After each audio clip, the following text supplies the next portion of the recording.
Hello viewers, কেমন আছো? হ্যাঁ, আশা করি ভালো আছো। আজ আমি তোমাদেরকে জানাবো যে এফবিআই প্রধান উড়িয়ে দিলেন ট্রাম্পের অভিযোগ। চলো বন্ধুরা, আমরা জেনে নিই।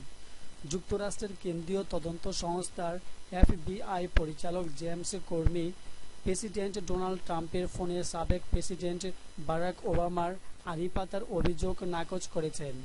গত শনিবার ট্রাম্পও এ অভিযোগ করেন।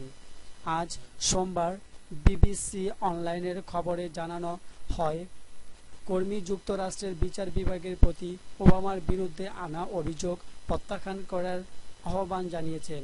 বিচার বিভাগ কর্মীর এই নির্দেশ নিয়ে তাৎক্ষণিক কোনো বিবৃতি দেয়নি। মার্কিন মিডিয়া বিভিন্ন কর্মকর্তাকে উদ্ধৃত করে বলেছে, কর্মী বলেছেন, ট্রাম্পের এমন অভিযোগের সমর্থনে কোনো প্রমাণ মেলেনি। গত শনিবার এক টুইটে ট্রাম্প অভিযোগ করেন, নির্বাচনী প্রচারকালে ট্রাম্প টাওয়ারের ফোনে ওবামা আড়ি পাতেন। টেলিফোনে আড়ি পাতার বিষয়ে বর্তমান মার্কিন প্রেসিডেন্ট ডোনাল্ড ট্রাম্পের করা অভিযোগের জবাব দিয়েছেন সাবেক প্রেসিডেন্ট বারাক ওবামা। ট্রাম্পের অভিযোগ নাকচ করেছেন তিনি। তার পক্ষ থেকে বলা হয়েছে, এ অভিযোগ পুরোপুরি মিথ্যা।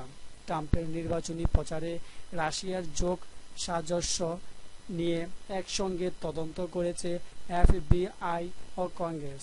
থ্যাংক ইউ বন্ধুরা, সেই ট্রাম্পের সম্পর্কে জানার জন্য এবং ট্রাম্প ও বারাক ওবামা কেন সেটা নাকচ করেছিলেন।